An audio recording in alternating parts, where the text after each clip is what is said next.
Então, o pastor Ricardo Braga é pastor ali na Igreja Assembleia de Deus, em Mojimirim, não é isso? Belém, pastoreado pastor Ângelo Galvão.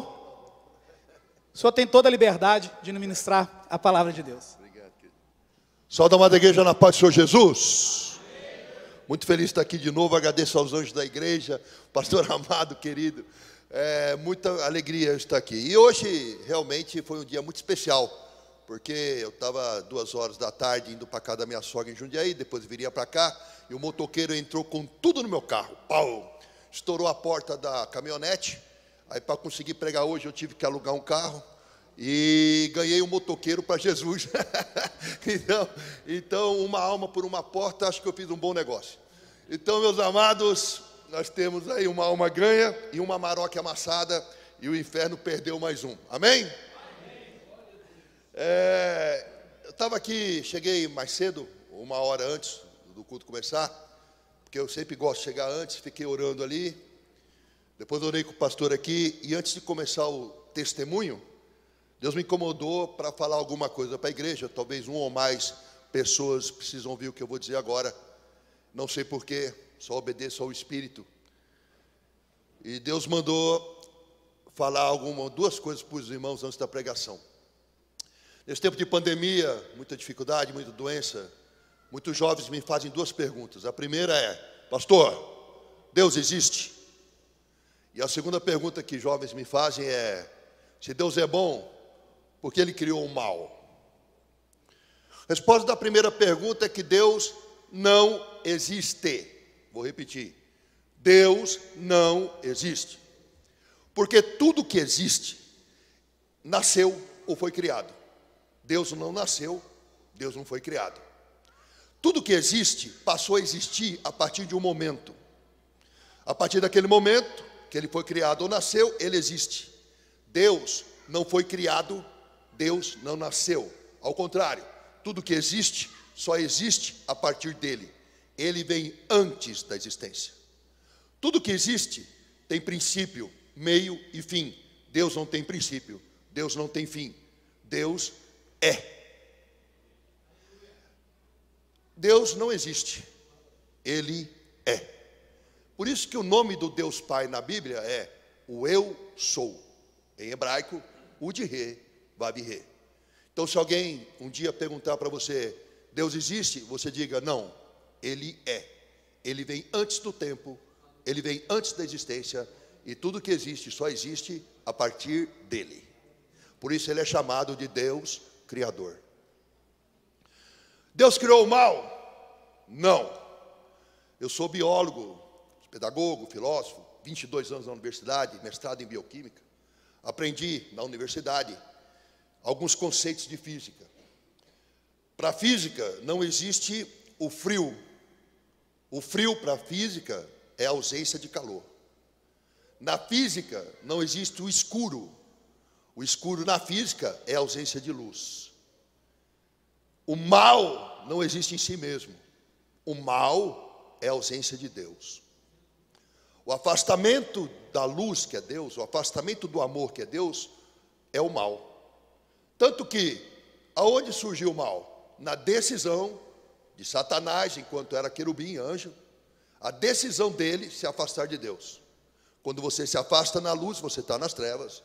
Quando você se afasta do amor, da origem de todo o amor, você está no ódio.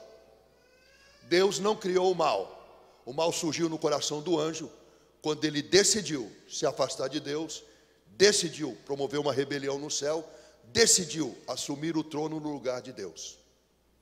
Então, assim como o frio é ausência de calor e o escuro ausência de luz, o mal é ausência de Deus. O mal não tem origem em si mesmo. É uma decisão que o indivíduo tem de se afastar de Deus. E se afastando de Deus, ele está nas trevas. Se afastando de Deus, ele está no ódio. Ele está longe do Pai. Então, Deus não existe e Deus não criou o mal. E a prova maior disso sou eu, que aqui estou, para contar um testemunho do que Deus é capaz de fazer. E antes do testemunho eu queria ler uma palavra, 1 Coríntios, capítulo 13. Abram a Bíblia, por favor. É necessário explicar a questão da existência e a origem do mal, porque muitos jovens começam a questionar. Se Deus existe, por que isso acontece? Se Deus existe, por que aquilo acontece? E por que houve a pandemia? Tudo isso é fruto de uma decisão do homem de se afastar de Deus. Se afastou de Deus através do pecado. E o pecado é a origem de todo o mal. Não Deus, o pecado. Ainda que eu falasse a língua dos homens e dos anjos, se eu não tivesse amor, seria como o metal que soa, ou como o sino que tine. Ainda que eu tivesse o dom de profecias e conhecesse todos os mistérios e toda a ciência, ainda que eu tivesse toda a fé de tal maneira que ela transportasse os montes, se eu não tiver amor, nada seria. Ainda que eu distribuísse toda a minha fortuna para sustento dos pobres, e ainda que entregasse meu corpo para ser queimado, se eu não tivesse amor, nada disso me aproveitaria. O amor é sofredor, é benigno, é caridoso, não é invejoso. O amor não se trata com leviandade, não se ensoberbece, não se porta com indecência, não busca seus interesses, não se irrita, não suspeita de mal, não folga com a injustiça, mas folga com a verdade. Tudo sofre, tudo crê, tudo espera, tudo suporta. Meu nome é Ricardo Braga. Sou pastor, professor universitário, empresário. Fui secretário de Cultura em Olambra, secretário de Cultura em Campinas, assessor do deputado federal Paulo Freire em Brasília, chefe de gabinete da presidência da Câmara em Paulínia, mas nem sempre foi assim. Nasci num lar espírita e tudo que eu aprendi sobre Deus na minha infância foi através do Evangelho segundo o Espiritismo, o Livro dos Espíritos, transcrito e traduzido por Allan Kardec. Lá, no Evangelho segundo o Espiritismo, se tem frases, parábolas do Novo Testamento tiradas da Bíblia e colocadas num livro à parte. Porque o demônio, ele é tão derrotado que ele não é capaz de criar nada. Ele tira o texto do contexto para criar um pretexto para levar multidões ao inferno. Então a Bíblia do Espírita é o texto fora do contexto. Tira-se a parábola do Novo Testamento e psicografa, tem várias psicografias de espíritos abaixo de cada parábola, explicando-as. Tem aparência de bom, mas é ruim. Então eu acreditava em Deus, eu buscava Deus, mas eu não conhecia Deus. O Deus de Isaac, de Jacó, de Abraão, eu não conhecia. A minha casa tinha um centro espírita, um terreiro de umbanda.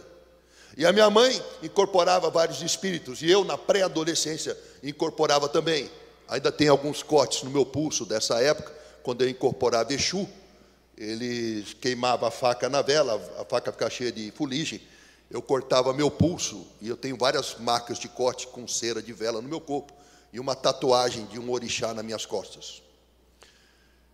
Então eu acreditava em Deus, mas eu não conhecia Deus. Incorporava demônios em centro de macumba, de umbanda. O terreiro ia muito bem. A minha mãe recebia de 600 a 1.000 pessoas por final de semana. E ela ganhou o prêmio do melhor terreiro de umbanda do estado de São Paulo 3 vezes consecutivas. E se transformou em diretora da Federação Espírita do estado de São Paulo, minha mãe. À medida que eu ia crescendo, várias dúvidas iam surgindo na minha cabeça. A principal é que, obedecendo tudo que o Evangelho segundo o Espiritismo pregava, a gente não conseguia se dar bem. O meu pai teve 5 empresas, todas faliram. Uma hora a gente estava bem, no outro dia tinha oficial de justiça penhorando tudo em casa. No centro espírita, meu pai e minha mãe se tratavam com respeito. Ô meu amor, meu bem. Mas dentro de casa, um não olhava na cara do outro. E os filhos também não obedeciam aos pais. Na frente dos outros, família feliz. Dentro de casa, ninguém se falava. A gente vivia uma mentira. Então eu começava a questionar com meus 12, 13, 14 anos, por que obedecendo tudo que o Evangelho segundo o Espiritismo prega, a gente não prosperava? Por que a gente não se dava bem? E eu tinha esses questionamentos. Quando a última empresa do meu pai faliu, chamava-se Daigon, era uma empresa mineradora. Faliu junto com ele os sócios. Um dos sócios, depois que perdeu o dinheiro, a sua mulher pediu o divórcio. Então ela levou as filhas junto e se divorciou do sócio. Sem dinheiro, sem esposa e sem filhas, ele resolveu ameaçar meu pai de morte. E ele disse para o meu pai: Anastácio, ou você me devolve tudo que eu investi nessa empresa, ou eu vou matar você. Meu pai creu naquela ameaça e decidiu, com medo, fugir de lá. Meu pai falou: vamos para o Ceará, vamos fugir daqui, porque esse cara vai me matar. E por que o Ceará? Meu pai é cearense, a minha mãe é gaúcha. Por parte de pai, a descendência é italiana e portuguesa. Espanhola e portuguesa. Por parte de mãe, alemão e italiano. Quer dizer, vira-lata legítimo. Pai cearense, mãe gaúcha, eu paulistano. Vira-lata. Meu pai colocou eu, meu irmão e minha irmã no avião e fugiu de São Paulo. Minha avó no Ceará teve 11 filhos. E meu pai imaginava que chegando no Ceará, ele ia encontrar apoio dos irmãos. Eu estou falido, meus irmãos vão me ajudar. Assim ele pensou, mas não foi assim que aconteceu. Quando chegamos lá, meu pai foi muito humilhado. E nós fomos morar de favor na casa da minha avó.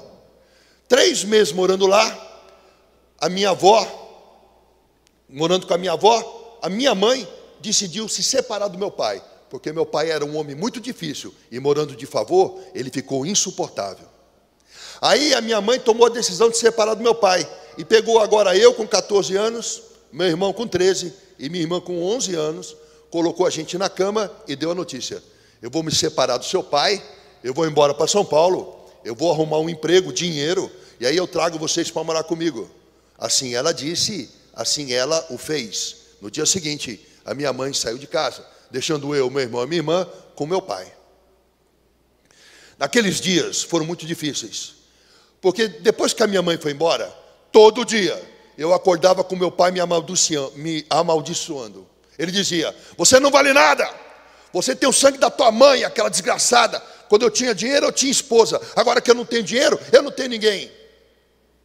Eu não sei por que eu preciso ter filho, filho só dá despesa. Meu pai me agredia com palavras, depois começou a agredir fisicamente. Lembro de uma vez que eu não tapei a pasta de dente, fui acordado com um soco no rosto, a 1h da manhã, e ele reclamando, porque a pasta ficou dura no bico da seringa, porque eu não tampei.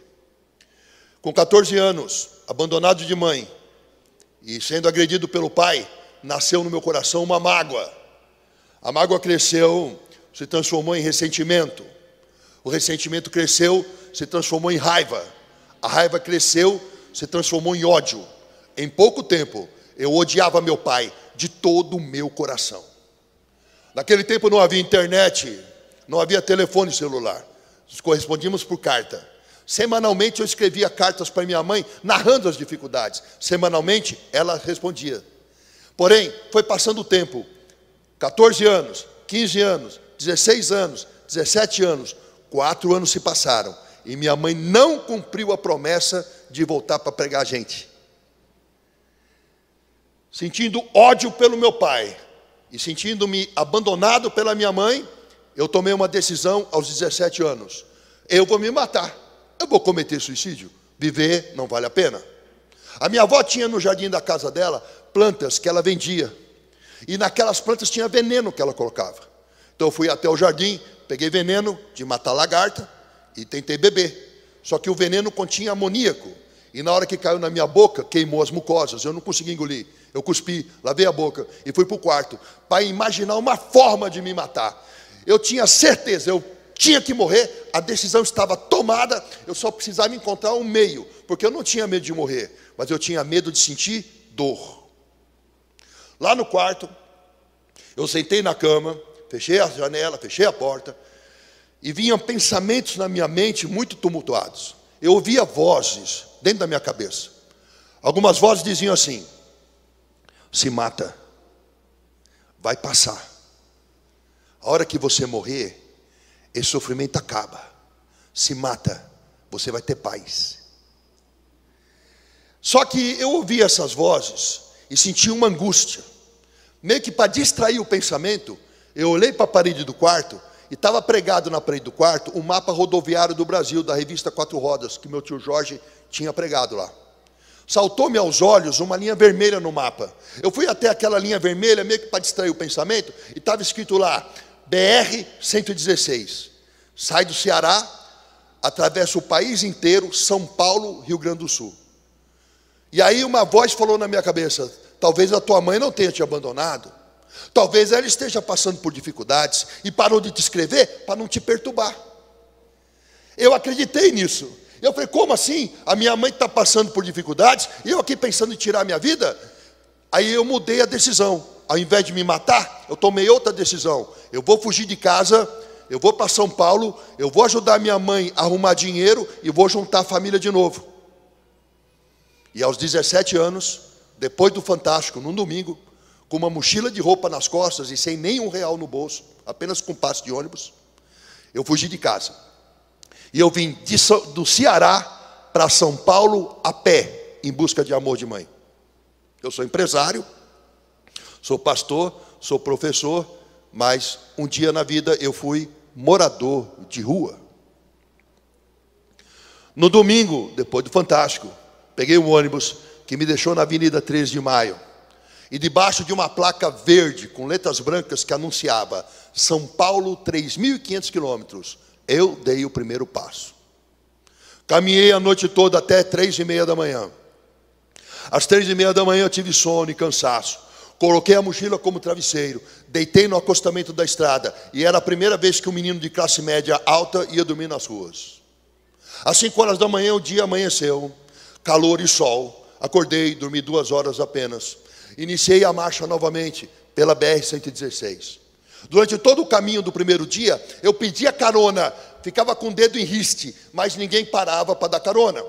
Andava, parava nos postos de gasolina dispostos à beira da estrada, e lá eu bebia muita água, não só para matar a sede, mas também para tentar encher o estômago e enganar um pouco a fome, que eu estava começando a sentir. Uma noite, andei o dia todinho, sem comer. Quando chegou a segunda noite, num posto de gasolina, havia um cajueiro e uma lanchonete próxima ao cajueiro. Eu fui até aquele cajueiro, coloquei a mochila como travesseiro no tronco e adormeci. Quando amanheceu a manhã seguinte, pela primeira vez na minha vida, eu tive fome. Meu amado, o que você tem não é fome. O que você tem é apetite. Eu estou com vontade de comer um negócio, é apetite. Fome é outra dimensão disso. Havia uma noite andando em jejum. Quando amanheceu a manhã daquele dia, eu abri os olhos e eu tentei ficar de pé. Quando eu puxei o abdômen para cima, tudo escureceu. Sudorese nas têmporas, tremores nas mãos. Eu não conseguia levantar-me. Fiquei de 4, de joelho, me apoiei no tronco, me levantei com muita dificuldade. Tudo escurecia e clareava, como se eu fosse desmaiar. De repente, me veio uma sensação de torpor, como se tudo aquilo fosse um sonho. Quando esse torpor passou, eu fui acometido de um desespero de fome. E esse desespero de fome, ele tirou de mim todo nojo, toda vergonha, todo medo e todo pudor. Eu era capaz de comer qualquer coisa e fazer qualquer coisa por comida. Saí daquele cajueiro e subi 3 degraus da lanchonete. Haviam vários caminhoneiros tomando café da manhã, e aquele cheiro de café fresco com pão de manteiga na chapa avolumou o meu desespero de fome. Eu me apoiei no balcão para não cair. O rapaz veio na minha direção e falou: posso ajudar? Falei: moço, eu estou para cair de fome na sua frente. Será que o senhor pode me dar um café com leite com bastante açúcar e um pão com manteiga para eu comer? Se o senhor me der isso, eu não tenho dinheiro para pagar, mas eu posso lavar pratos, limpar o chão. Ao invés de me ajudar, ele gritou comigo dizendo: esta hora já tem gente pedindo? Da hora que eu abro, a hora que eu fecho, é gente pedindo? Volta outra hora. Só que quem tem fome, não tem outra hora para voltar. Eu saí dali, me apoiando na parede do posto. Quando ela acabou, eu enxerguei a lateral do prédio, comprida e azul claro. Havia uma calçada estreita e uma lata de lixo enorme no meio da calçada, aqueles latão de óleo que era lata de lixo. Lá de trás saiu o cozinheiro com vários pratos numa bacia com restos de comida. Ele jogou aqueles restos de comida naquele latão de lixo.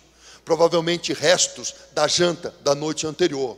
Quando ele se afastou, eu fui até a lata de lixo, fiz uma cuia com a minha camiseta e, disputando comida azeda com formigas e baratas, eu juntei tudo que eu podia ali. Dei 6 passos mais ou menos daquele local e era a primeira vez que um menino de classe média alta ia se alimentar de lixo. Porque eu estava muito tempo em jejum, meu estômago estava pequeno. O pouco de comida que eu comi já me deu uma sensação de saciedade muito grande. Aí eu tive um sono muito grande, virei para o lado e dormi. Dormi por 6 horas consecutivas. Meus amados, quando eu abri os olhos, de uma forma completamente espontânea, sem que eu fizesse força alguma, começou a me passar na mente momentos em que eu tive alimento e que eu reclamei. Eu lembrei de uma vez que eu cortei uma mão papaya, e uma mão papaya estava machucada, eu gritei com a minha mãe, eu falei: mãe, você só compra fruta estragada? Olha essa fruta aqui, não tem uma fruta que presta. Me lembrei uma vez que eu falei para minha mãe: mãe, esse arroz é de ontem, não dá para fazer arroz novo, vou comer arroz dormido? E à medida em que eu lembrava dessas coisas, eu chorava. Mas eu não chorava porque havia comido lixo, eu chorava porque eu não sabia até aquele dia que eu era orgulhoso, ingrato. Eu não sabia que eu era assim. E quando eu descobri que eu era assim, eu chorei de vergonha de mim, porque eu me vi, e a pessoa que eu vi me envergonhou. Uma vez com Paulo Freire, pastor Paulo Freire em Brasília, num restaurante chamado Gordão, uma churrascaria, tinha alguns empresários ali, se levantaram o pastor e os assessores para pegar comida. Eu já havia pego. Eu sentei na mesa, coloquei ali o prato de comida, baixei a cabeça para orar. O rapaz estava do lado, falou: o que você está fazendo? Eu estou orando a Deus, agradecendo pelo alimento. Aí ele falou: mas que bobagem, você trabalhou, você ganhou dinheiro, você comprou a comida, Deus não tem nada com isso. Só que eu aprendi algo tremendo na Unicamp. A Unicamp me ensinou muita coisa de Deus, porque lá eu aprendi o seguinte: que essa folha da grama que você pisa, ou uma folha de qualquer árvore que você observa, faz um milagre acontecer. A planta puxa do chão para sobreviver, ela puxa água. A água é H2. H2. A planta, para sobreviver, ela puxa um gás da atmosfera. O gás é CO2. Toda vez que o dia amanhece e a luz do sol bate em qualquer folha, a luz do sol quebra a molécula de água ao meio. O nome disso em biologia é fotólise da água. Fóton é luz, lise é quebra da água pela luz. O oxigênio vai para a atmosfera para você e eu respirar, sobra o hidrogênio do H2O. O hidrogênio entra no meio do gás carbônico, fazendo C6H12O6. Isso é fotossíntese. Fóton é luz, síntese é transformação. Todo dia que o sol bate em alguma folha, todo dia que amanhece, a luz do sol quebra a água e adiciona o gás carbônico para transformar a luz em açúcar. E não é teu dinheiro, teu diploma ou teu trabalho que pagou, é de graça. Deus transforma sol em arroz e feijão. Ele põe o sol no firmamento para que nós tenhamos condição de tomar café, almoçar e jantar. O choro pode durar uma noite, mas a alegria se renova toda manhã. Quando você olhar para um prato de comida, agora, ore sabendo que o que você está comendo é sol. E pela misericórdia do Senhor, que aprouve colocar esse sol no firmamento, é que você está se alimentando. Seja grato. Levantei daquele chão e caminhei muitos dias, muitos quilômetros. Muitas coisas aconteceram, mas eu vou me prender a 3 coisas, porque o tempo urge. E eu quero anunciar hoje, em primeira mão, que o livro está quase pronto. Eu estou escrevendo um livro contando mais coisas. Segunda-feira agora, eu estou em Curitiba, numa editora, para publicar o livro. O vídeo do meu testemunho alcançou 9 milhões de pessoas pela internet. Eu estou orando a Deus para que esse livro alcance o mundo todo e mais pessoas venham saber que nessa terra só o Senhor é Deus. Então, meus amados, naquele tempo que eu caminhava, eu não tomava banho. Cada picada de inseto, cada arranhão no meio do mato infeccionava. E se eu parasse para descansar, nem que fosse 5 minutos, inchava o tornozelo, inchava o joelho, e eu sentia muitas dores. Então eu caminhava com dificuldades, e à medida que a musculatura aquecia, eu engatava a marcha de forma automática. Nesse estado de coisas, meus amados, eu cheguei na Bahia. E no norte da Bahia, o calor estava insuportável. Eu desci uma ladeira, subi uma colina de asfalto, imaginando que do alto da colina eu ia avistar um posto de gasolina para matar minha sede. Porque naquele trecho de estrada, além da fome, eu tinha muita desidratação, porque o calor era insuportável. Eu sentia o meu pé cozinhar dentro do resto de tênis. Eu via aquele vapor subir do asfalto e a paisagem do horizonte se modificar.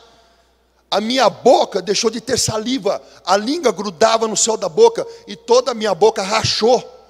E quando a fome aperta, você sente fraqueza, mas quando você está sem água, a fraqueza aumenta. Eu não conseguia mais levantar as pernas para dar passos, eu arrastava os pés. Então eu desci uma colina, uma ladeira, subi uma colina, na esperança do alto da colina, avistar um posto para matar minha sede. Mas quando eu chegava lá em cima, tudo que eu via era mais asfalto preto, sem curva, sem fim. Me arrastando pela estrada, ouvi uma música, e era um forró. E eu imaginei, se tem música, tem gente. Saí na estrada em direção ao som, numa bicada no meio do mato. Caminhei naquela bicada até me deparar com uma chácara linda. Havia vários carros 0 km lá, carro do ano. E tinha um cheiro de churrasco que me avolumou o desespero de fome. Toquei campainha, bati palma. Apareceu uma senhora com um maiô, uma canga amarrada na cintura, um copo de bebida na mão, um churrasco na outra. E ela falou, fala moço. Eu falei, olha, eu tenho muita sede, eu tenho muita fome, eu estou para desmaiar no seu portão. Será que a senhora pode me dar um copo d'água? Será que a senhora me dá alguma coisa para comer? Ela falou, olha, eu estou dando uma festa, agora não dá para te atender, volta outra hora. Me virei daquele portão, imaginei a estrada de onde eu vim, e eu falei, eu não vou resistir, eu vou insistir. Toquei campainha, bati palma de novo. Ela viu que era eu, recolheu-se para dentro e soltou 2 cães, 2 cachorros, que vieram latindo ao portão. Eu fiquei tão desorientado com aquela situação, que ao invés de voltar para a estrada de onde eu vim, eu virei à direita, numa bicada no meio do mato, e saí andando a esmo. Lá na frente, eu encontrei uma casa muito, muito pobre. Era uma casa de pau a pique, com pau trançado assim, e a parede era barro pisado. A casa não tinha telha de barro, ela tinha o telhado de palha de carnaúba, que é uma palmeira que tem no sertão. Havia um cajueiro e um balanço de pneu, e 4 crianças seminuas brincavam ali. Quando elas me viram, correram.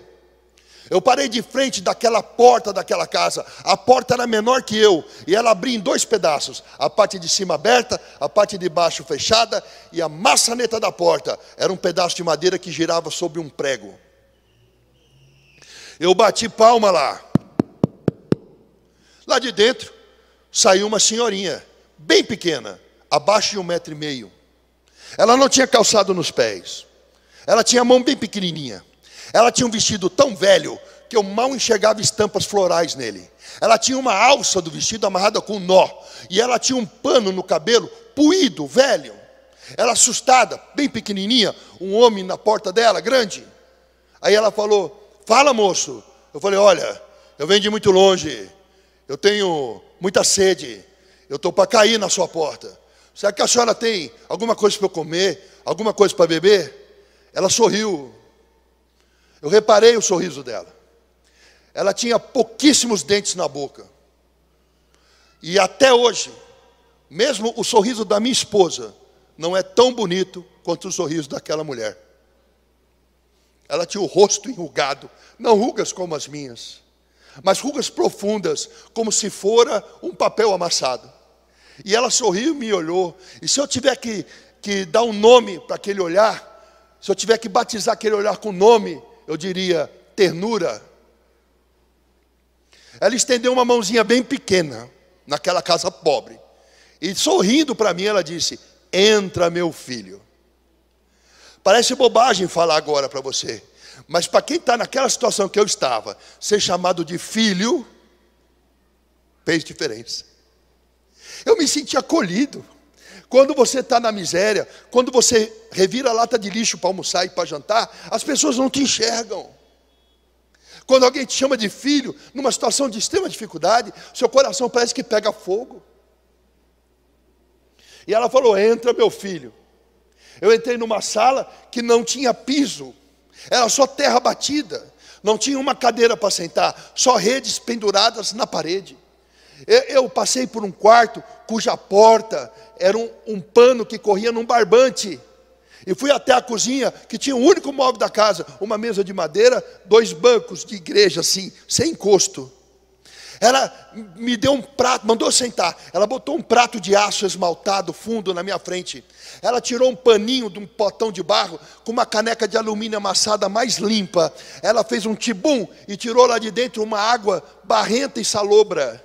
E ela disse: beba, meu filho, beba, beba, mate a sua sede. E eu bebi aquela água com gosto de barro, um gostinho de sal.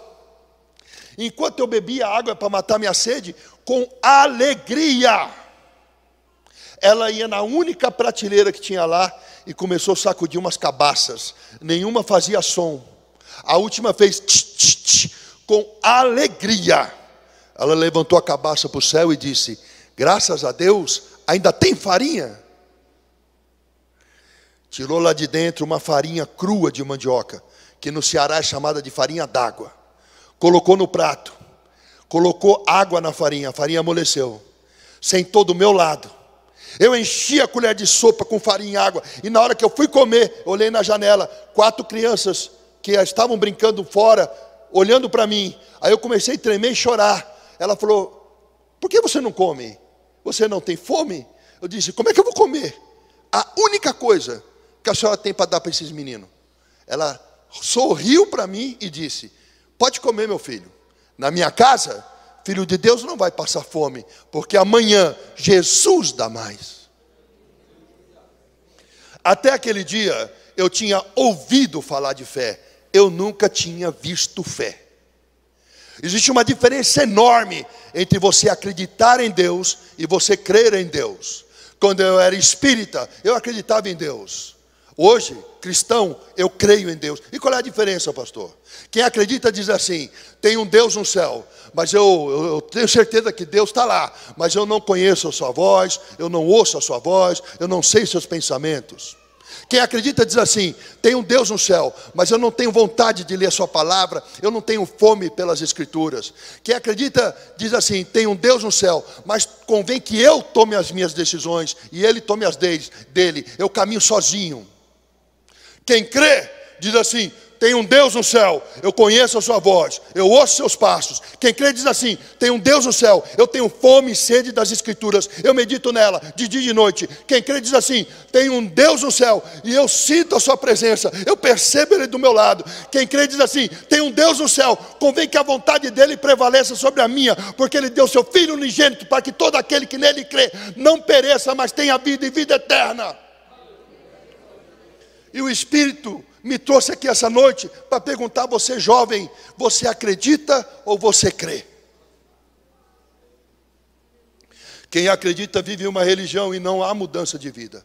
Quem crê vive um relacionamento e esse tem a vida transformada. Quem acredita vivendo uma religião vai para o inferno de terno, gravata e Bíblia na mão. Quem crê é colhido como feixe de trigo em direção à Nova Jerusalém celestial.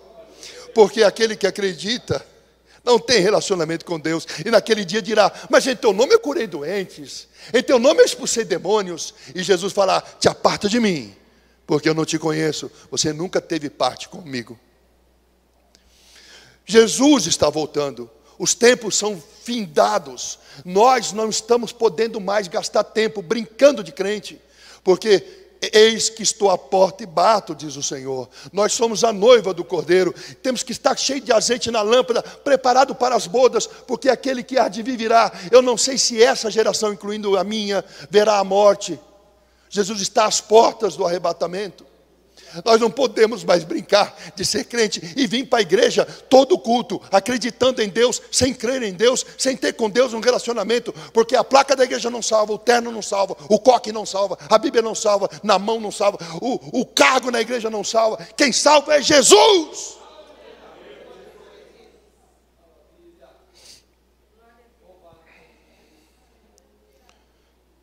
Eu nunca tinha visto fé. Eu nunca tinha visto isso. Ela podia reclamar das rugas, ela podia reclamar da falta de dentes, ela podia reclamar da falta de móveis, ela podia reclamar que só tinha farinha para comer, ela podia reclamar da pobreza. E o que ela ganharia? Ela ganharia ansiedade, síndrome de pânico, depressão, preocupação, talvez tirasse a vida dela e das crianças. Mas ela optou diferente. Ao invés de olhar para as circunstâncias, para os problemas, ao invés de olhar para esta vida, ela olhava para a Nova Jerusalém. Ela cria num Deus de provisão, ela cria num Deus de restituição, e ela se mantinha animada. Eu tenho 1,87 m, aquela mulher devia ter 1,40, 1,45. Ela era um gigante e eu um anão, porque ela enxergava a curvatura da terra. Nós passamos por poucos problemas. Numa pandemia, muita gente não vem mais na igreja. Mas naqueles dias, dos primeiros homens da primeira igreja, eram cerrados ao meio, eram presos, torturados, chicoteados. Não tinha onde botar a cabeça. O travesseiro era pedras e o mundo não era digno deles. E eles viveram sem alcançar a promessa naquele dia, para que nós pudéssemos alcançá-la hoje. Que raça de crentes somos nós, que reclamamos: está chovendo, eu não vou na igreja. Que espécie de crente é o dos últimos dias, diferentes daqueles que no começo do evangelho davam a vida em sacrifício? Que igrejas são essas que pregam a prosperidade, a riqueza, desafio disso, desafio daquilo, e vamos ficar ricos? Jesus não morreu para tornar ninguém milionário, Jesus morreu para nos dar a salvação. A cruz é para a vida, não é para riquezas. Moído, esmagado por causa das nossas transgressões, carregando sobre ele o peso maior do que a cruz que Cirineu o ajudou a carregar, porque aquela cruz devia pesar de 100 a 150 quilos, mas ele carregava um peso maior. Ele carregava o pecado do mundo sobre ele, o pecado da geração anterior, o pecado da geração dele, o pecado de todas as gerações, até o retorno dele em glória. E o sofrimento dele foi tamanho que lá no Getsemane ele se angustiou e chorou e suou sangue. E onde estava a maior dor de Jesus? Será que foi no chicote? Será que foi no açoite? Será que foi na humilhação, no prego na mão? Será que a maior dor de Jesus foi física? Se uma mãe vê um filho morrendo soterrado por um instante que tomba nele, o desejo dela é se colocar no lugar, que morra eu, não meu filho. A dor que ela sente na alma é muito maior do que seria a dor da instante caindo na cabeça dela. Enquanto mais a dor de Jesus, que morreu por todos nós, não é um filho, mas bilhões de filhos. Na biologia eu aprendi algo tremendo, que a cruz, ela é um instrumento muito grande de tortura, porque quando você é crucificado, e horas com o braço estendido, o músculo da respiração, diafragma, não consegue funcionar. Então a pessoa consegue encher o peito de ar, mas ela não consegue soltar o ar. Então a pessoa vai morrendo de asfixia com o peito cheio. Isso produz uma dor dilacerante. Mas ele podia ter nos amaldiçoado. Ele podia ter mandado uma legião de anjos varrer a terra, porque nós não merecíamos aquele sacrifício. E não merecemos ainda hoje, porque eu que vos prego sou pecador, e todos nós somos, e aquele que diz que é sem pecado mente, porque só há um justo, e o nome dele é Jesus. E carecemos das misericórdias dele todos os dias, e as misericórdias ainda se renovam, para que nós não sejamos consumidos. Mas ao invés de nos amaldiçoar, no auge do seu sofrimento, no auge da sua humilhação, Ele, preso na cruz, ele respira com dificuldade.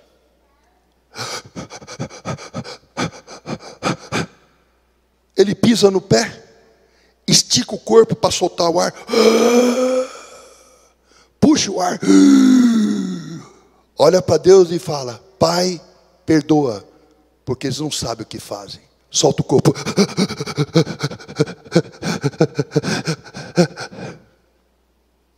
Não nos amaldiçoou, Ele nos amou naquele momento.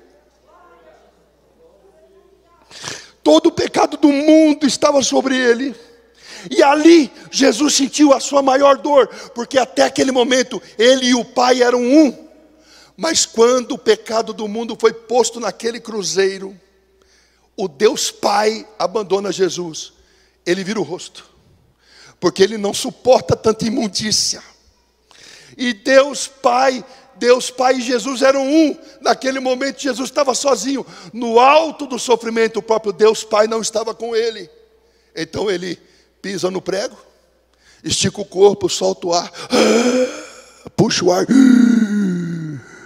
Pai, Pai, por que me abandonastes?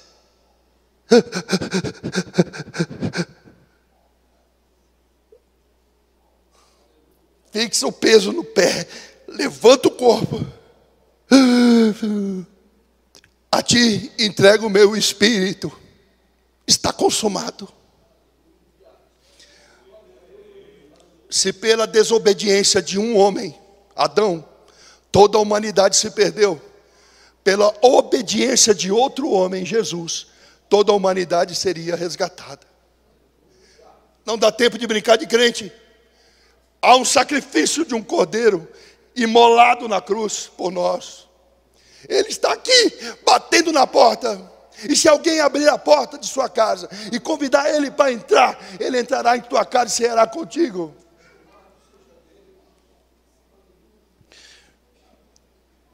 Comi aquela comida.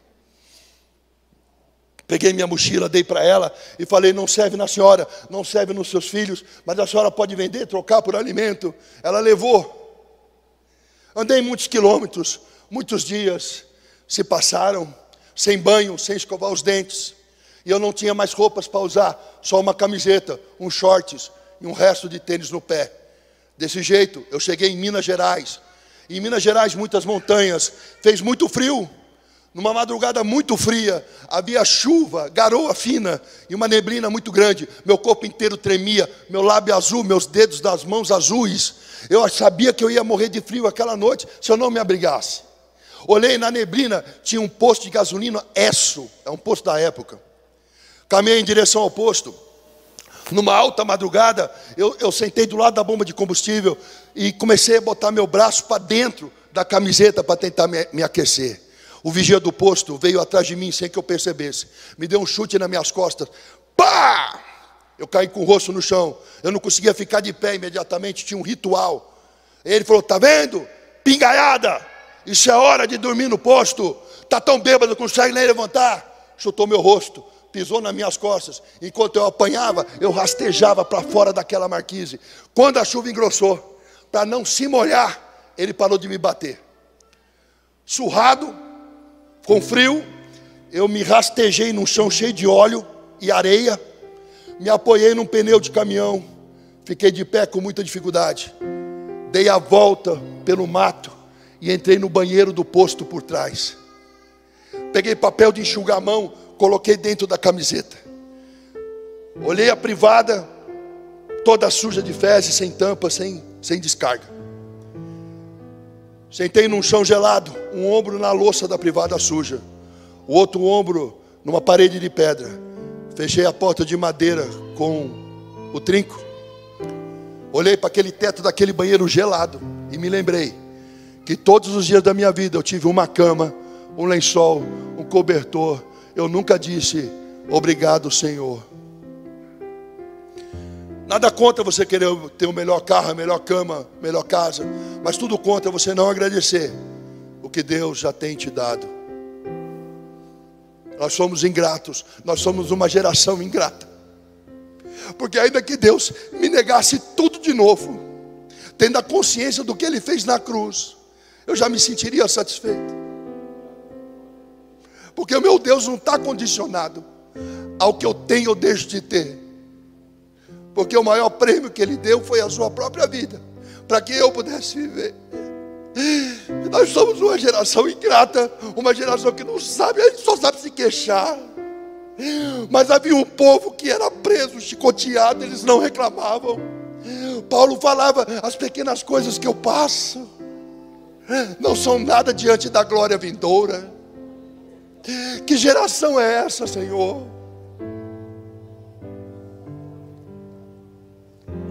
Caminhei no outro dia muitos quilômetros, muitas horas, muitos dias, até que eu cheguei no estado de Minas Gerais, ou estado do Rio de Janeiro. Faltava 600, 700 quilômetros para chegar em São Paulo. E na beira da estrada havia uma casa de prostituição. Muitas prostitutas, dentro e fora. Haviam vários caminhoneiros ali. Uma prostituta estava sentada num banco de 2 lugares. E ela me vendo caminhar na estrada, ela falava: vem cá, moço. Eu dava um passo e parava. Vem cá, moço. Eu dava um passo e parava. Naquela hora eu percebi que aquele menino orgulhoso, com o nariz empinado e metido, que saiu do Ceará, já não existia mais. Uma prostituta me chamava para perto dela e eu tinha vergonha do meu mau cheiro. Eu tinha vergonha da minha doença. Eu tinha vergonha da minha ferida. Eu tinha vergonha da minha pobreza. Na Bíblia tem alguém assim. Um dia o rei Davi disse: alguém na casa de Saul que eu ainda posso abençoar. Falaram a Mefibosete, filho de Jonathan, um príncipe coxo de ambos os pés, que mora no deserto de Lodebar. O rei Davi falou: traga Mefibosete à minha presença. E quando Mefibosete, o príncipe coxo de ambos os pés, se viu na presença do rei Davi, ele exclamou: quem sou eu, um cão morto, para que tu te lembres de mim? Embora fosse ele príncipe, 20 anos de Lodebar, de deserto, fizeram com que ele esquecesse a identidade dele. Talvez você tenha vindo a esta igreja essa noite de anos de deserto, e talvez esse deserto tenha feito você esquecer a identidade que você tem. Mas essa noite o Espírito Santo me trouxe aqui para dizer: ei, teu pai é rei, então você é príncipe, então você é princesa do Senhor. E o rei Davi disse: dê banho em Mefibosete, vista roupas reais em Mefibosete, calce o anel real de Mefibosete, e disse a Mefibosete: de hoje em diante você vai comer da mesa como meu filho.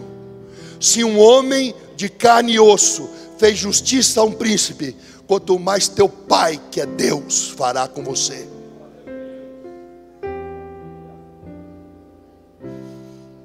Você tem uma promessa, você tem um Deus, você tem um pai, e você foi pago por sangue.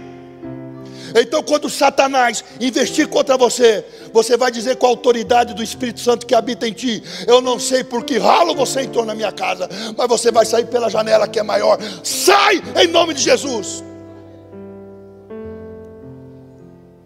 Quando a depressão, a ansiedade, a dúvida, o desespero abater sua mente, tocar no seu coração, você fala: eu não aceito isso. Sai em nome de Jesus. Satanás quer te diminuir, ele quer te menosprezar.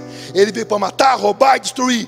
E o meu povo peca porque não conhece as Escrituras. Porque se você conhecesse as Escrituras, meu amado, você, de posse da espada, que é a palavra de Deus, você podia investir contra o inferno todo. Porque Satanás é tão derrotado que ele não manda nem na casa dele.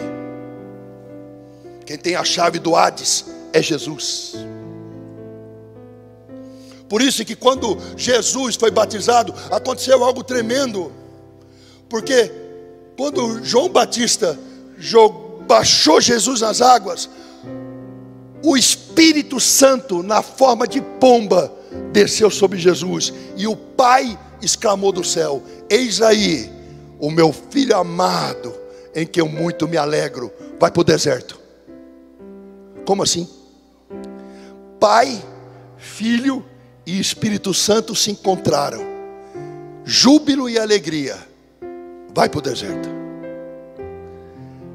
Porque é no deserto que se cria o guerreiro. O deserto é a escola do Senhor. O deserto você vai ser testado para ser aprovado. Muita gente pergunta para mim: pastor, por que eu estou no meio da prova e Deus não fala comigo? Eu sou professor de biologia.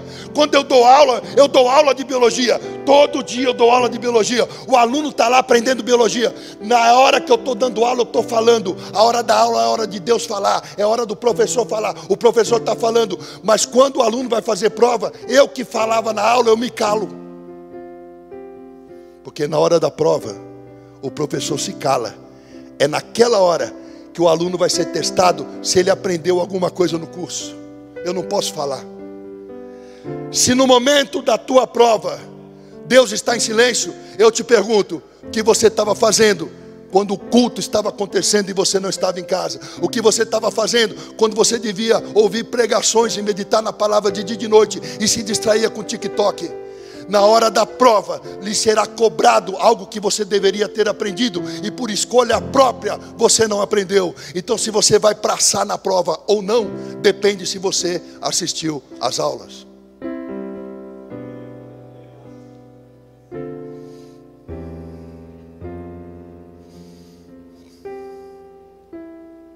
Gente, Deus é maravilhoso. Deus é tremendo. Eu saí daquela estrada com muita insistência da prostituta. Eu sentei do lado dela no banco com muita vergonha. E lembrando de Mefibosete, como ele, eu me sentia como um cão morto.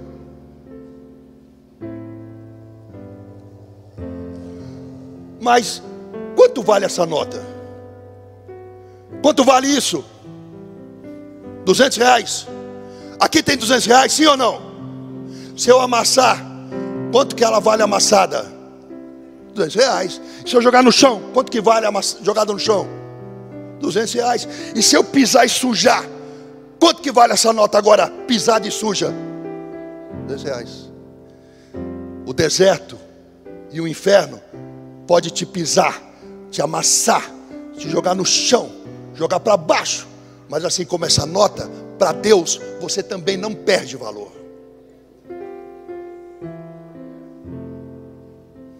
Do lado da prostituta, ela conversou comigo uns 5 minutos. Aí ela falou: nossa, você fala bem, você estudou? Eu falei: eu? Nos melhores colégios de São Paulo. Ela falou: mas o que você está fazendo na rua?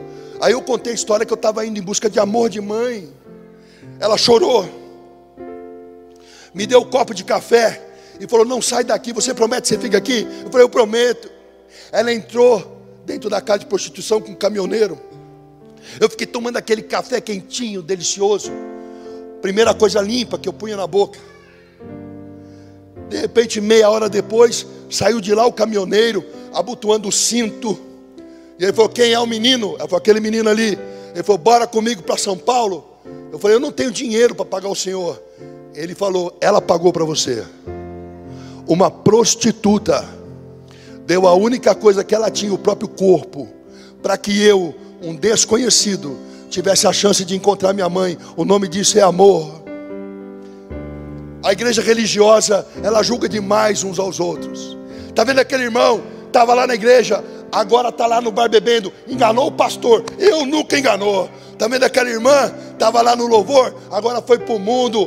Tomara que fique lá. Enganou o pastor. Ela nunca enganou. Ao religioso, eu tenho algo importante para te contar. Tem uma prostituta na família de Jesus. O nome dela é Raabe. Tem uma estrangeira na família de Jesus. O nome dela é Ruth. Tem um assassino e adúltero na família de Jesus. O nome dele é o rei Davi. Porque enquanto o diabo aponta o dedo, Jesus escancara o braço. Jesus ama o pecador e odeia o pecado.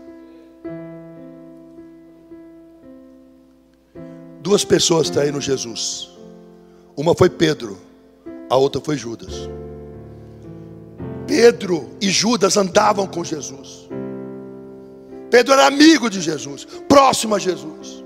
E quando o galo cantou, Pedro falou: eu não conheço este homem. Jesus tomou um soco no rosto. No Evangelho de Lucas conta essa passagem, soco no rosto. E Jesus, depois de ter sido socado, olhou para Pedro. Pedro saiu e chorou amargamente. Judas traiu Jesus. Ao invés de procurar Jesus, Judas foi lá no fariseu que pagou 30 moedas para ele. O fariseu olhou para Judas. Judas saiu e se enforcou. Por que que Pedro traiu Jesus e viveu? Por que que Judas traiu Jesus e morreu? Porque o olhar de Jesus para Pedro foi um olhar de amor, de perdão. O olhar do fariseu para Judas foi um olhar de acusação. Ele disse: você é culpado do sangue daquele inocente. O arrependimento admite o perdão. Já o remorso não admite o perdão. O remorso vem cheio de culpa. O perdão salva e liberta. A culpa mata. Judas se enforcou. Mas quando Jesus ressurreto apareceu para as mulheres, ele disse: diga a Pedro e aos outros, para que Pedro soubesse que ele ainda o amava, independente dele o ter negado. E quando Jesus foi se encontrar com Pedro, Pedro contente pulou nas águas com a capa, nadou até a praia e conversando com Jesus em torno de uma fogueira, só os dois, na intimidade. Jesus perguntava: Pedro, tu me amas? Amo, Senhor. Pedro, tu me amas? Amo, Senhor. Pedro, tu me amas? Chorando ele disse: tu sabes que eu te amo. 3 vezes Pedro negou Jesus. 3 vezes Pedro disse que amava Jesus. Naquele instante Jesus curava o coração de Pedro. Não importa quanto você tenha errado, não importa o que você tenha feito, não importa se você voltou para a igreja, aceita o perdão de Deus e se perdoe. Porque se Deus perdoa e esquece, por que você tem que ficar lembrando? Quem te acusa é Satanás. Tem um perdão sobre a sua vida, perdoe-se. Tem um perdão sobre a sua vida, perdoe-se. Tem um perdão sobre a sua vida, perdoe-se. Não se culpe, não seja tão cruel com você. Se teu arrependimento é verdadeiro, ele dará frutos. E é só o que Deus quer, frutos de arrependimento. Esqueça.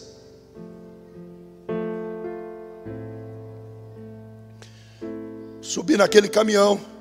Esse caminhão me deixou no Museu do Ipiranga em São Paulo. Do Museu do Ipiranga eu caminhei até a Cardoso de Almeida, casa da minha avó. Eu vou acelerar porque o tempo urge. Toquei na maçaneta, a maçaneta abriu. 2º andar, apartamento 21. Minha avó, quando me viu, ela só sabia me abraçar e me beijar. Ela não reparou na minha sujeira. Ela não reparou no meu mau cheiro. Ela não se importou com as minhas feridas. Ela só sabia me amar. E a pergunta que o Espírito Santo faz à igreja essa noite é: como que você está tratando o seu pai, sua mãe, seu avô e sua avó? Eu não tenho tempo de ver a avó. A avó, ela fica falando nome de gente que já morreu, fica reclamando de tudo, de dor disso, dor daquilo. Minha avó não sabe o que é iPhone, o que é iPad, ela vê da Atena. O que eu vou fazer lá? Você não lembra? Você está reclamando que ela fala muitas vezes a mesma coisa. Mas quando você era pequeno, ela contava uma historinha, você falava de novo, vó, ela repetia. Você precisa trocar a fralda de um vô que tem problema de urina. Que nojo. Mas quando você urinava, ele trocava as suas. Você tem paciência com o povo da igreja, você tem paciência com o cliente no trabalho, mas não tem paciência com o vô, com uma avó, com o pai, com uma mãe. Pastor, eu quero um varão de Deus. Você ajuda a sua mãe? Como que você trata ela? Se você não ajuda a limpar uma casa, a limpar um prato, se você não cuida do seu esposo, não cuida das tarefas que a tua mãe te dá, como é que você vai cuidar de um homem? Aí o varão fala: pastor, eu quero uma esposa. Você não estuda, só tira a nota baixa, não trabalha, não quer crescer na vida. Como é que você vai sustentar uma mulher e filhos?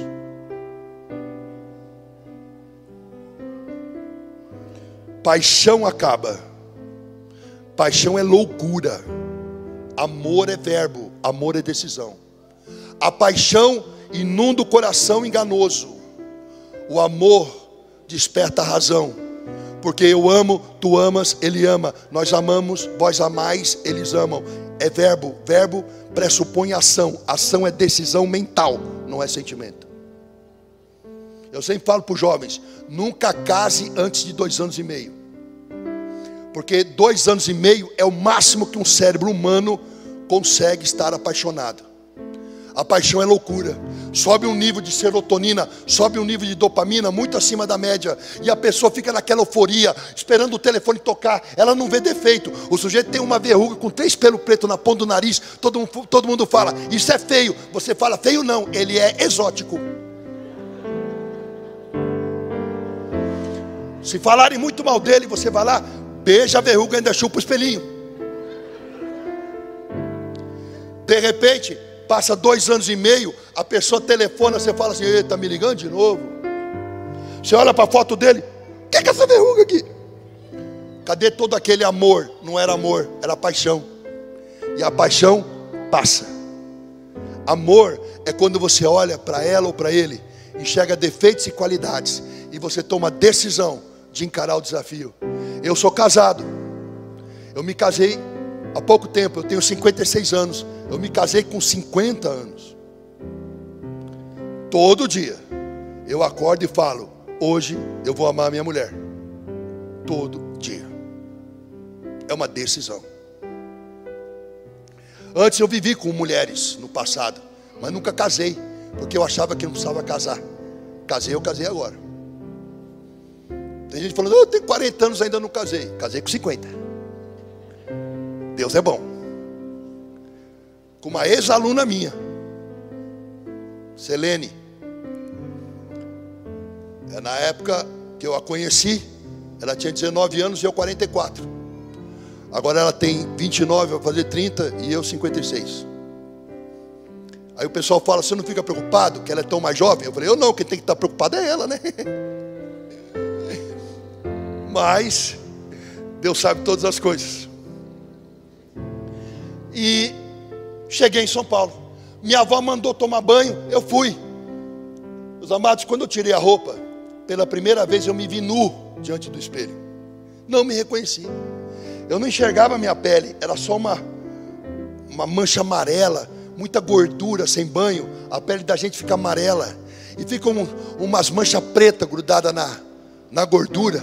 Eu olhei meus dentes no espelho, eu não enxergava a divisão entre eles, era uma crosta. Eu escovei os dentes, não conseguia limpar aquilo. Eu fui tomar banho, saiu uma água preta pelo ralo, e por mais que eu me esfregasse, não limpava tudo. O cabelo lavado, com tanto nó, não conseguia pentear. Coloquei um pijama do vô, fui na cozinha, era alta madrugada. Minha avó fez umas torradinhas com queijo e orégano e fez um todão de meio litro assim. Hoje eu como nos melhores restaurantes, mas eu nunca comi e nunca vou comer nada melhor que aquela torradinha, aquele todão, porque estava cheio de amor de vó. Ela colocou um colchão no chão para dormir fininho assim na sala. Eu deitei naquele colchão, parecia que meu corpo não parava mais de afundar, porque foram 4 meses dormindo sob pedras. E quando eu abri os olhos no dia seguinte, a minha mãe estava olhando para mim. Ela pulou, me abraçou, me beijou, choramos. Ela falou: você quer me matar? Você quer me matar? Como é que você fez essa loucura? Eu falei: mãe, eu escrevia para a senhora contando. Agora eu vim, agora nós vamos morar juntos, vou trabalhar. Aí minha mãe me deu notícia: eu casei de novo. E o homem com quem eu casei não quer que você more comigo. Eu estava sendo abandonado pela segunda vez. No outro dia eu fui até a casa desse homem, o nome dele é Lineu Spalato. Bati a campainha aí, meu avô. Quando ele abriu a porta, ele falou: você é o filho de Enildo? Eu sou. Sua mãe não falou com você? Eu tenho muito dinheiro, não vai te faltar nada, fica no seu avô. Aí eu falei: mas eu quero morar com a minha mãe. Ele falou: não, porque eu casei com ela, eu não quero filho aqui que vai me atrapalhar o relacionamento. Eu falei: mas você não me conhece, me dá a chance de morar aí 1 mês. Se eu atrapalhar, você me manda embora, mas não me manda embora antes de me conhecer. Ele falou: não, fica no seu avô. Esse homem morreu tem uns 9 anos atrás. Ele não era mais rico, morava de aluguel. E quem cuidou dele no final da vida fui eu. Deus exalta quem se humilha. Na porta daquela casa eu olhei para o meu avô e falei: vô, é possível ser feliz na vida? Meu avô falou: é. O que eu faço para ser feliz? Ele falou: faça uma faculdade, tenha um bom emprego e arrume uma mulher que te ama. Fiz faculdade, arrumei um bom emprego no banco e tinha uma mulher que me amava. E depois de 4 anos morando junto com ela, eu não era feliz com nada que meu avô falou. Porque o diabo, ele te dá as coisas por fora para tentar mudar você por dentro. Jesus não, ele muda você por dentro para depois te dar as coisas por fora. Eu desconfiava do meu casamento. Eu olhava para ela, essa mulher, eu fui abandonado por mãe. Eu não confiava em mulher nenhuma. Eu fazia da vida dela um inferno. Quando estava tudo muito bom, eu falava: tá bom demais para ser verdade. Alguma coisa vai dar errado nesse negócio. Aquele pensamento ruim, negativo. No final de 4 anos de casado, ela falou: vamos nos separar. Casado, morando junto, né? Vamos nos separar. Eu falei: vamos falar para os teus pais depois do Natal, porque senão vai estragar a festa. E aí eu fui para a cidade do meu sogro, São Miguel Arcanjo, o nome da moça, Isildinha Aparecida Machado. Para a cidade de São Miguel Arcanjo. E na noite de Natal, na casa do meu sogro, sem que ninguém soubesse que a gente ia se separar, recebo um telefonema de Fortaleza, Ceará. O tio Roberto ligou na casa do meu sogro e me deu a notícia: Ricardo, você está em pé? Falei: tô. Senta. Eu sentei. O que foi, tio? O teu irmão Marcelo se enforcou. O meu irmão se matou na noite de Natal. Peguei o avião com a minha mãe, fui até Fortaleza. Vi o enterro do meu irmão. Minha mãe ficou lá para cuidar do neto. Eu voltei sozinho para São Paulo. Separei, irmão morto, longe da minha mãe de novo. Larguei a noite pelo dia, larguei o emprego. Fui morar de favor na casa de um amigo, Marcelo Braulio, no bairro Santa Cecília, em São Paulo, em frente à Santa Casa. Trocava a noite pelo dia, bebia a noite toda e saía com prostituta. E durante o dia dormia. Conheci uma moça, Mariana Melilo Sauer, médica, infectologista hoje, na época estudante de medicina. Conheci ela num centro espírita, onde eu ia tomar uns passes. 2 anos nessa vida, namorando a Mariana, no café Piu Piu no Bexiga, numa mesa cheia de cerveja. A Mariana apareceu e falou no meu ouvido, 2 anos depois: Ricardo, teu pai morreu. Meu pai infartou. Levantei um brinde na mesa, vamos brindar. O pessoal, brindar a quê? A morte de um desgraçado. Esse era meu coração. Alguém da mesa falou: eu vou mudar de São Paulo, estou indo para Campinas. Eu falei: por quê? Vou fazer vestibular na Unicamp, se Deus quiser eu vou passar. Eu falei: dá tempo de se inscrever? Dá. Fui lá, me inscrevi para o vestibular e passei. Vim fazer biologia na Unicamp aqui em Campinas. Sem dinheiro, fui morar na moradia do estudante. Eu era conhecido na faculdade como Cepacol. E o Espiga, que é um amigo meu. E a gente era muito popular. Eu bebia, fazia festa. Eu não tinha dinheiro, mas para bebida, droga e festa sempre aparecia alguém pagando. Aí apareceu um anúncio no balcão de emprego da faculdade: precisa de professor de biologia, assistente no COC.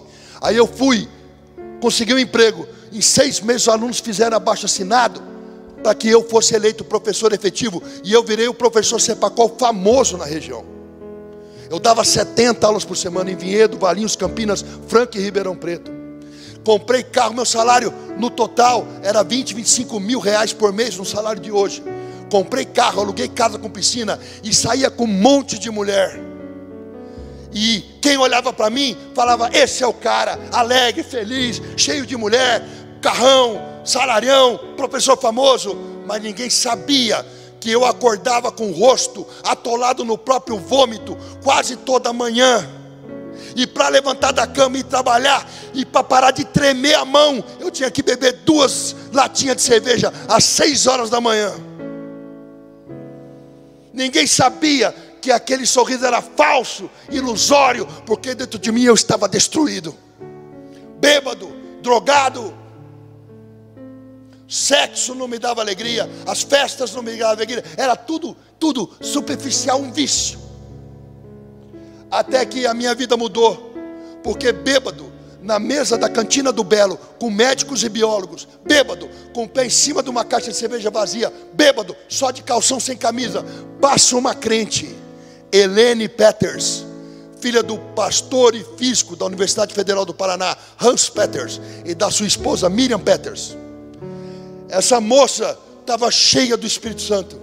Ela veio de um encontro com Deus. Ela não pregou nada para mim. Ela não tinha Bíblia. Ela só passou por mim. O meu olho cruzou com o dela. Quando o meu olho olhou para o dela, eu vi algo diferente. Havia um brilho, uma leveza. Parecia que ela não pisava no chão, mas andava em nuvens. Eu falei, quem é essa moça? A Helene. Eu falei, mas ela é bióloga? É. Mas como é que eu não vi ela em balada nenhuma? Fizeram o cara de nojo e falaram, não, ela é crente. Eu falei, crente assim, tipo evangélico? É. Eu pensei, como que uma pessoa estudada pode ser evangélica? Porque eu li a Bíblia na faculdade. Acreditar que o mar se abre, que o machado flutua nas águas, que um cara fica 3 dias dentro de um peixe, e que o sol para no céu porque alguém pediu, é coisa para ignorante. Bêbado. Eu fui em direção a Helene e pensando assim, eu estudei Aristóteles, Heráclito, Platão, Dionísio. Eu estudei Jean Paul Sartre, Simone de Beauvoir. Eu estudei Engels, Karl Marx. Eu estudei Durkheim. Eu estudei Gramsci. Eu vou dar um nó na cabeça dessa crente. Cheguei, Helene, tudo bem? Você é crente? Você é evangélica? Ela deu 3 pulinhos e falou, graças a Deus. Eu não falei nada, mas pensei comigo, crente e louca. Helene, vamos falar de Deus, porque eu li a Bíblia. Ela falou, vamos não, você está bêbado. Quando você estiver bom, a gente conversa. Ela não saía da minha cabeça. Passou mais uma semana, encontrei com ela. Helene, vamos falar de Deus. Vamos não, você está bêbado. Quando você estiver bom, a gente conversa. Eu falei, filho, eu bebo todo dia, quando é que nós vamos conversar? Ela falou, Deus está preparando o momento. Passou mais uma semana. Domingo, eu saí andando em Barão Geraldo para encontrar um lugar para comer. 11 horas da manhã, não tinha bebido nada. Entrei no restaurante, a Helene estava lá. Quando ela me viu, ela fez uma cara de, não, o mala. Porque mulher é assim, mulher fica sorrindo para você, mas ela está pensando, que idiota. Aí, eu sentei na mesa e falei, Helene, vamos falar de Deus? Ela pegou o garfo com uma autoridade que não vinha dela, bateu na mesa, pá! Em vez de me chamar de Cepacol, ela falou, Ricardo, você quer conhecer Jesus? Eu falei, o da cruz? O mundo inteiro conhece. Ela falou, não, teu Deus está morto, o meu Cristo vive. Você quer ir na igreja comigo domingo que vem? Eu pensei, já fui em centro de Umbanda, Candomblé, Quimbanda, racionalismo cristão, reiki, eubiose. E em igreja crente é moleza. Saiu da minha boca assim, vou. Eu não sabia. Mas ela ligou para a mãe dela, e a mãe dela e ela ficaram uma semana de joelho dobrado e jejuando por mim. Muitos jovens falam assim, pastor, deixa eu evangelizar. A pergunta que eu te faço é, quanto tempo você gasta em oração e jejum? Porque quem convence do pecado é o Espírito Santo, não é você. Quer evangelizar? Se encha do Espírito. Chegou domingo, eu tinha carro e tinha moto. Eu pensei, a Helene é bonita, eu vou de moto, porque a gente vai para a igreja com ela agarrandinho. Só que eu cheguei lá, estava a mãe e a filha, 3 não cabe na moto. Para piorar, a mãe dela veio em mim, me deu um abraço e falou no meu ouvido, Jesus te ama e eu também. E eu pensei comigo, essa loucura é de família. Eu falei, eu não vou mais para a igreja não. Eu estou de moto, só cabe 2. Não, você vai. Quando eu vi, eu estava no ônibus. Me levaram para a igreja. Entrei na igreja, o povo falando em línguas. Orocoro e Assurianta, Lamassúria. Eu, o que é isso? Olhei para o lado para pedir explicação. A Helene é assim. Olhei para o outro lado para falar com a mãe dela atrás de mim assim. E tudo que eu queria era sumir daquele lugar de gente doida. Camiseta regata, tatuagem aparecendo, toco louvor. Em tua presença sou fortalecido. Em tua presença, Senhor meu Deus. Em tua presença é onde quero estar, buscando a tua face. Quando eu li aquele buscando a tua face, eu senti um toque físico assim em mim. E eu era espírita de carteirinha. Eu tenho uma testemunha aqui desse tempo, a esposa do pastor aqui. A Rosângela, eu conheci essa mulher quando eu era 20 e poucos anos. Eu morei numa pensão em São Paulo. Eu não tinha dinheiro para morar numa casa alugada. Morei numa pensão. Aluguei uma vaga na casa de uma moça que era irmã de um jornaleiro. Sabe quem morava na pensão? Ela. A gente dividia comida. Ela estava numa batalha, numa luta muito grande, trabalhando muito. Eu era tão espírita que eu preguei o espiritismo para essa mulher todos os dias. Eu dei livros espíritas para ela ler. Eu falava com ela, discutia a Bíblia para ela, falando do Evangelho segundo o Espiritismo. Falava para ela de reencarnação, eu falava para ela de karma. Esta mulher aqui, eu tentei ganhar ela para Satanás. Hoje, eu e ela servimos ao Senhor. Eu conheço ela da juventude dela. E olha o que Deus fez. Hoje é a esposa de um pastor abençoado. Naquela igreja que eu não conhecia ninguém, quando eu senti aquele toque, eu comecei a só conhecia as duas. Eu comecei a sentir um tremor, mas era um tremor por dentro, não era por fora. Meus órgãos tremiam. E à medida que tremia, eu sentia um choro brotar. E eu sabia que não era um choro normal, era um choro que vinha do fundo da minha alma. Me deu um desespero. Eu saí correndo e me joguei com o rosto no chão, em frente ao púlpito. O pastor Alexandre Perucci e sua esposa Márcia Perucci mandou parar o culto. Para tudo! Pegou um vidro de azeite e jogou todo o azeite em mim e disse para a igreja: o Espírito Santo de Deus está me dizendo que nesta manhã de domingo eu estou consagrando um verdadeiro adorador. Eu assumi a posição fetal e aquele choro aumentou. Eu chorei o suicídio do meu irmão. Eu chorei o ódio que eu tinha pelo meu pai. Eu chorei o abandono de mãe. Eu chorei a miséria das ruas. E à medida que eu chorava, eu sarava. Quando eu levantei daquele chão, o peso do mundo não estava mais sobre mim. Alguém veio no meu ouvido atrás e disse: Ricardo, eis que estou à porta e bato. Se alguém ouvir a batida, abrir a porta e me convidar para entrar, entrarei em sua casa e cearei contigo. Ricardo, Jesus está te chamando.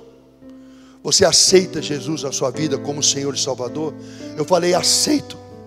Explodiu dentro de mim uma alegria que eu não conseguia conter. O álcool não deu, o sexo não deu, a balada não deu, nada me deu uma alegria que era diferente. Ela não vinha de fora para dentro, explodia dentro de mim. Eu ria, eu me sentia liberto, eu dava glória a Deus. Eu não sentia mais tristeza, nem depressão, nem ansiedade. Eu estava livre. Me deram uma Bíblia. Eu entrei no ônibus cheio de azeite. Ninguém no ônibus queria encostar em mim para não se sujar. E eu falava para a pastora: agora eu sou crente? Ela falava: é crente. Eu falei: como é que eu faço para ser mais crente? Ela falou: calma. E durante 2 anos, para assistir culto, eu ia em Curitiba. Pegava o ônibus sexta-feira à noite, meia-noite, chegava em Curitiba às 6 da manhã.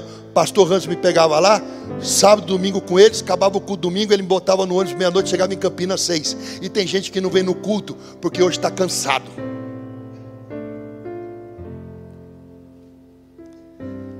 Hoje, a minha mãe, Enilda Tereza Sócrates de Lima Braga, ela mora comigo. Naquele ônibus, naquele dia, cheio de azeite, a minha vida se transformou. E eu sabia que de alguma maneira a minha família também seria alcançada. No domingo, à tarde e à noite, depois do culto, eu li a Bíblia. Eu li a Bíblia e de repente algo que não fazia sentido passou a ter todo sentido. Aí no outro dia eu fui dar aula no cursinho, segunda-feira de manhã, professor Cepacol famoso. Levei a Bíblia e o livro de biologia e falei lá para os alunos: Gênesis, capítulo 1. Ninguém entendeu nada. Eu tinha um dia de convertido. No começo, a terra era vazia e sem forma. Havia trevas no fundo do abismo, e o Espírito Santo de Deus pairava sobre as águas. Biologia: no começo a terra era um conglomerado de gases tóxicos, vazia de vida e sem forma. A Bíblia está certa. Gênesis: e a água saiu do solo na forma de vapor. Biologia: até hoje é assim. De tudo que um vulcão cospe é vapor d'água, 10% é vapor d'água. A Bíblia está certa. Gênesis: e Deus criou as ervas do campo e depois os seres vivos. Biologia: faz fotossíntese, as ervas do campo sustentam todos que respiram e fermentam. A Bíblia está certa. Gênesis: e Deus pegou o homem, pegou o barro, do barro formou o homem, lhe soprou nas narinas o fôlego de vida, e o homem se fez alma vivente. Biologia: carbono, hidrogênio, nitrogênio e oxigênio formaram a primeira molécula orgânica, um ácido nucleico em meio aquoso no barro. A Bíblia está certa. Levantei a Bíblia naquela manhã para 300 alunos e disse: se ele está certo no começo, ele está certo até o final. Vamos baixar a cabeça, orar e se arrepender, porque Cristo vive. E 300 alunos oraram comigo naquela manhã. Hoje a minha mãe mora comigo, a minha irmã, minha sobrinha e o filho do meu irmão que se matou. E eu e minha casa servimos ao Senhor.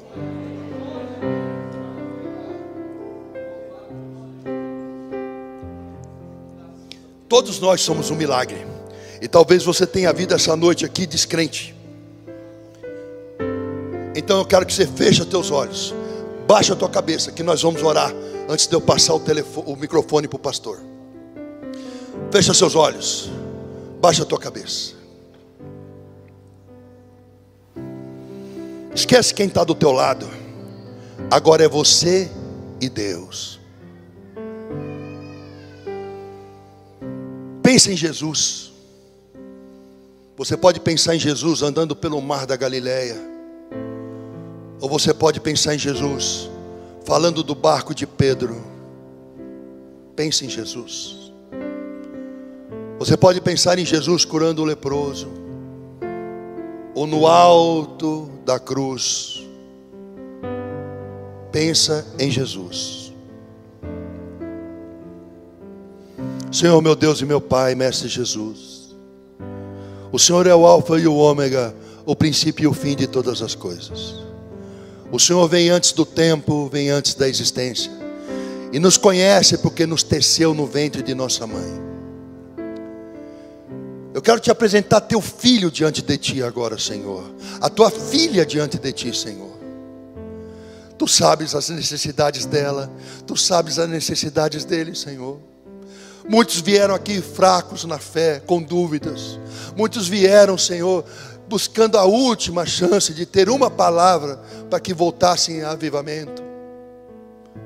Mas o Senhor não nos abandonou, o Senhor não esqueceu de nós. O Senhor dá testemunho diariamente das maravilhas que o Senhor é capaz de fazer. Então eu te peço, Senhor, toca agora no coração da tua filha, Senhor. Tu sabes que esse coração está apertado, está bem espremidinho. Toca no coração dela, Senhor. Toca no coração do teu filho, como o Senhor fez com o meu coração. Sara, Senhor. Sara, liberta, cura, Senhor. Enche esse coração de esperança, de paz, de regozijo. Tira essa tristeza, Senhor, essa angústia, essa preocupação. Sai em nome de Jesus. O Senhor é o médico dos médicos. Cura as emoções do teu povo, Senhor. Toda doença, toda enfermidade, sai agora na autoridade do nome de Jesus, Senhor. Enche o coração do teu povo da fé e da certeza, Senhor, de que o Senhor é fiel, de que o Senhor é amor, que o Senhor nos ama, que o Senhor nos cuida, que a cruz, Senhor, tem um significado gigante na nossa vida.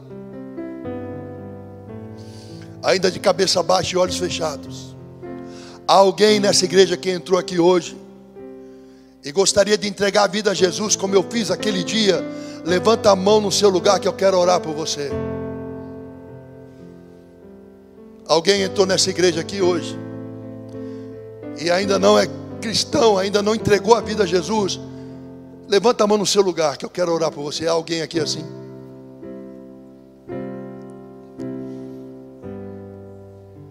Alguém aqui assim? Se você sentiu o toque de Deus, levanta a mão no seu lugar, que eu quero orar por você. Somos todos crentes? Coloca a mão no seu coração assim.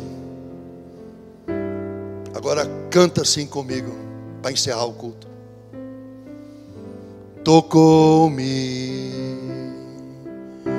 Jesus tocou-me,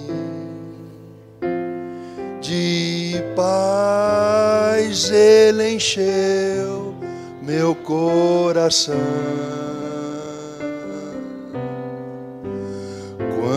Quando o Senhor Jesus me tocou, livrou-me da escuridão. De novo. Tocou-me, Jesus tocou-me, de paz Ele encheu meu coração. Quando o Senhor Jesus me tocou, livrou-me da igreja de pé. Dá-me um coração,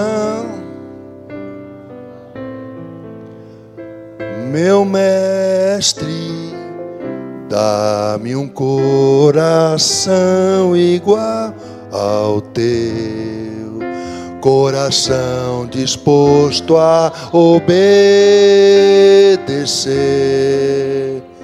cumprir todo o teu querer. Dá-me um coração igual ao teu. Ensina-me a amar o meu irmão, a olhar com os teus olhos, perdoar com teu perdão. Enche-me com teu espírito, endireita os meus caminhos. Ó Deus, dá-me um novo coração. Enche-me com teu espírito, endireita os meus caminhos. Ó Deus, dá-me um novo coração. Estende a tua mão. O pastor vai dar a bênção sacerdotal e eu vou dar uma bênção aqui também. Estende a mão. Que o Senhor te abençoe e te guarde, que faça resplandecer o seu rosto sobre ti, que tenha muita misericórdia de ti e que te dê a paz. Palmas para Jesus.